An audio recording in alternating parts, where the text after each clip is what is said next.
Hello, and welcome back to another video. First off, I'm going to apologise. I know this is a little late for Halloween, but I had a few issues going on that I had to attend to.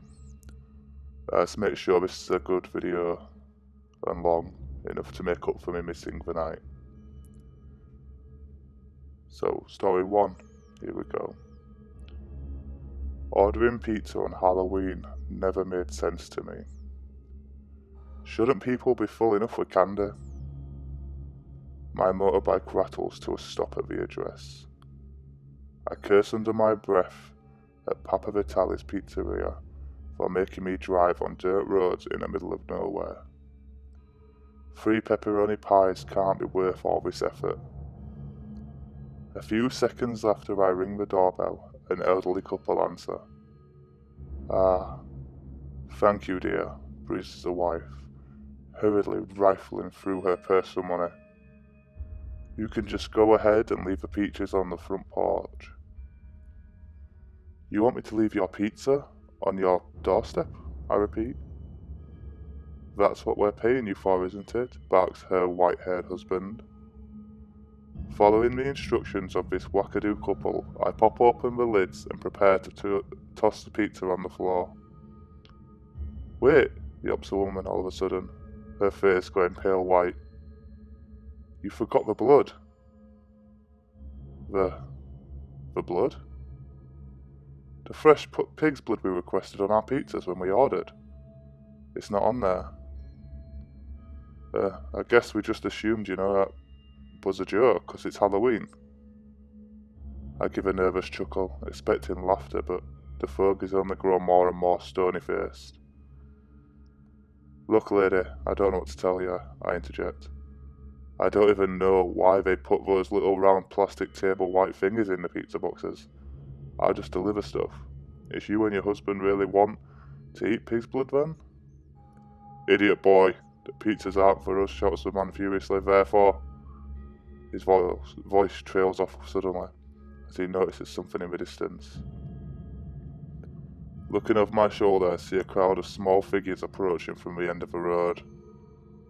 In the dim moonlight, I can just make out the trick-or-treaters decomposing costumes.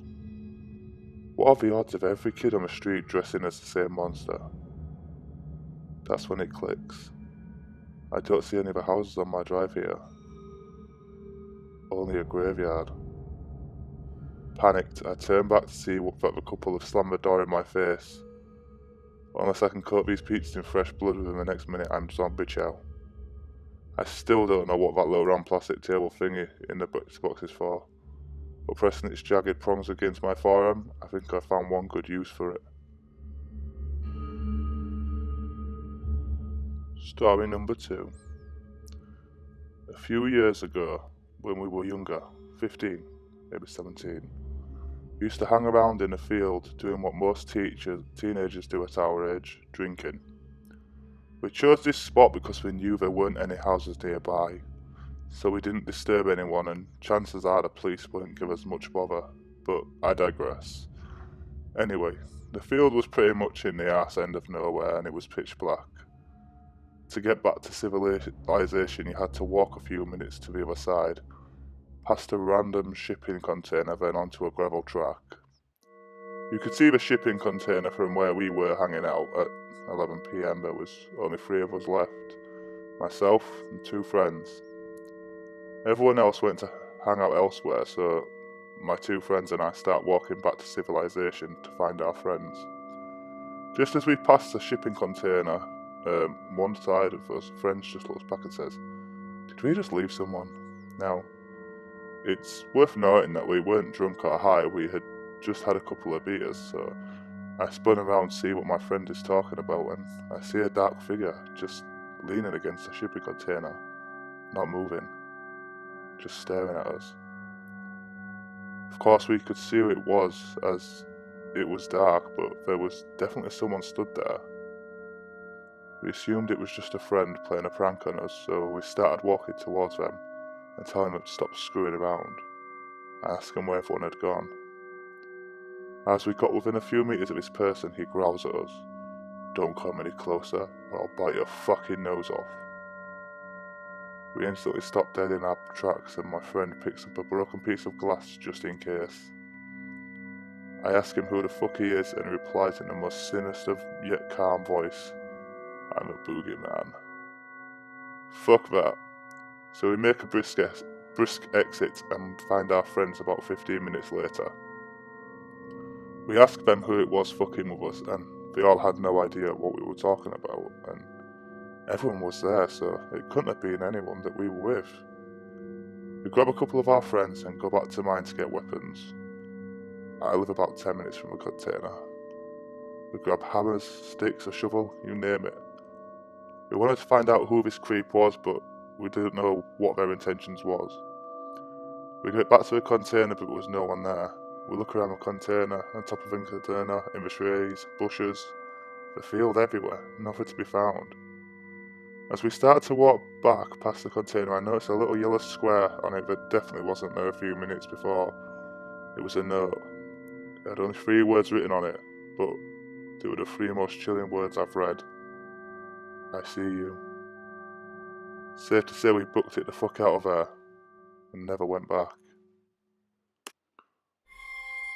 Side note, I live in a town where a big handful of people celebrate Halloween on Saturday, so that it allows trick-or-treating to last longer. When I was 14, I had 3 other friends. Their names were Levon, Alex, and Victor.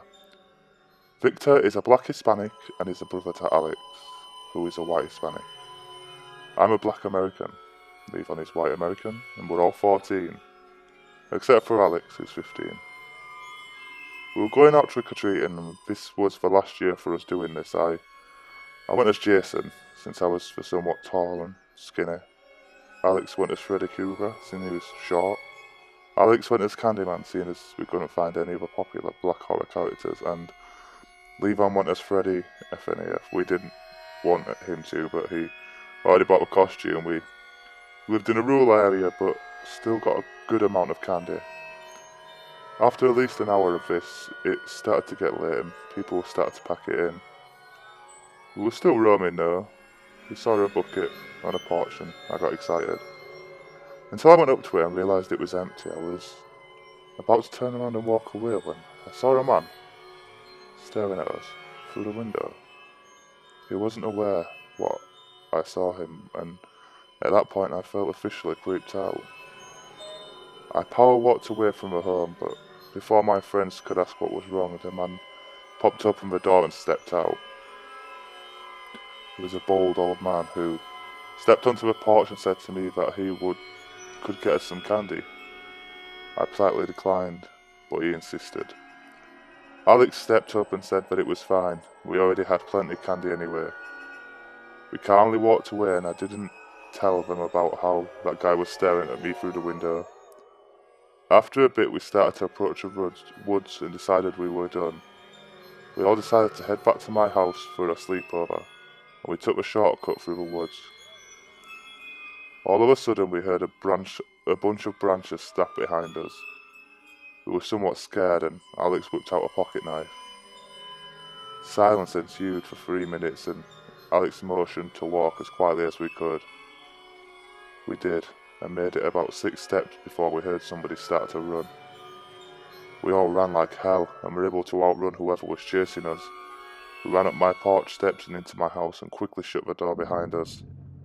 My mum and dad were on a weekend cruise and they were fine with me having friends over. We kept the lights off and me and Victor looked outside and we saw nothing. I turned on the lights and we settled down, starting to joke about the old man and what had just happened. Till we heard a noise, and it almost made me scream. We heard the back door start to open. Victor jumped to turn off the lights. Alex put his hand over my mouth and we quietly ran to the kitchen. I reached into my tool drawer and grabbed a mallet. Victor took a butcher knife and Alex grabbed a steak knife. Levon didn't want to engage in combat, so he ran into the house's finished basement.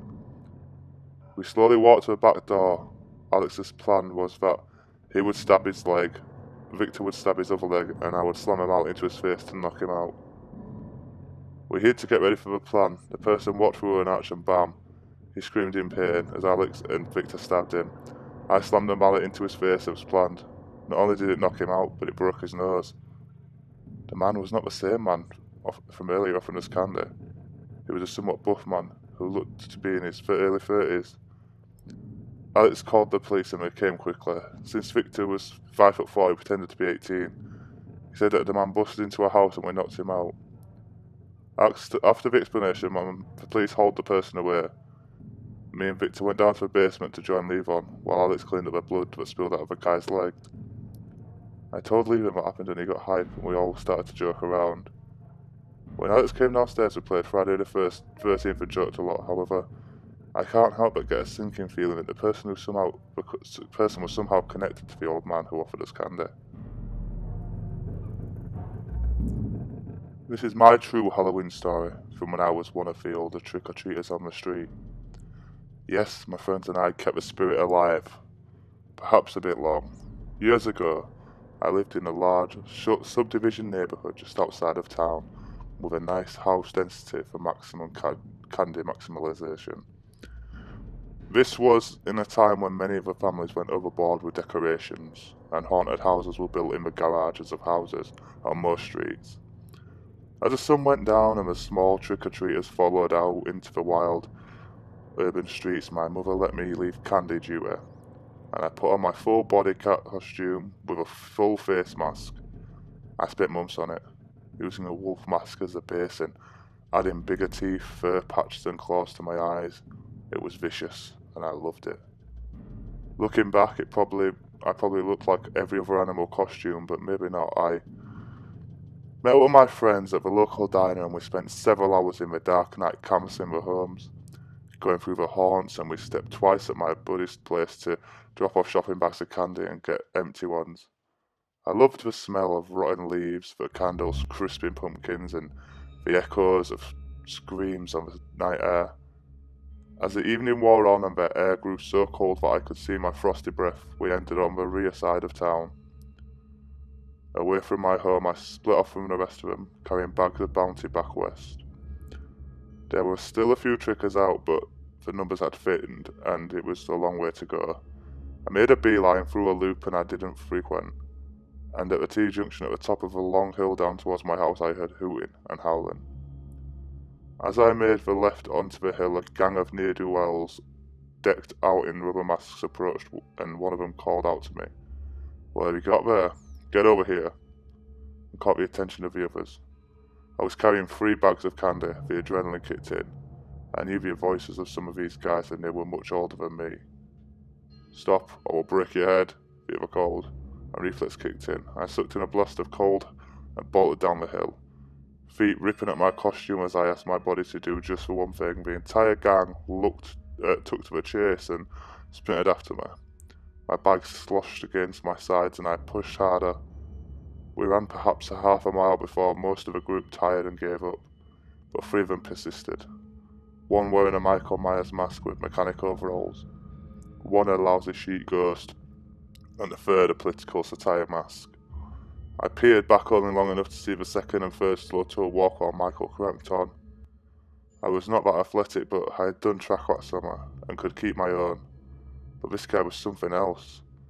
He began to take up the distance and I knew I had to change plans. Fortunately, upon the left I saw a house with lights still and the pumpkins lit. I curved across the lawn driveway and up onto the wooden deck. He stopped at the end of the driveway, respecting some kind of imaginary safety zone that I had created in my mind. My hands shook like a patient with nerve disorder as I reached for the doorbell and pressed it hard. Sweat dripped down my face under my mask. I looked back and he was bent over, panting, but not approaching my house. An angry man with frizzy grey hair came to the door, threw some candy at me and blurted out, "First this guy wants to beat me up." Turned to point, but the old guy grunted a bit and slammed the door closed. Beat me up? Why didn't I say help or ask to come in? Kicking myself, I looked back at Michael and he stared back. I decided to talk to him. "Are you Rob Caton?" I called out, guessing the name of someone older that I knew. He remained silent. "I'm not really leaving here until you go," I said, gathering some nerve. He walked forward and I started to push the doorbell again. He stopped and paced, and finally began to walk back up the hill, yelling back, "I'll fucking break your knees." I sighed with relief, but I felt a deep anger. What maybe made these people think they can take candy and threaten me? I watched him walk slowly up the hill, not looking back.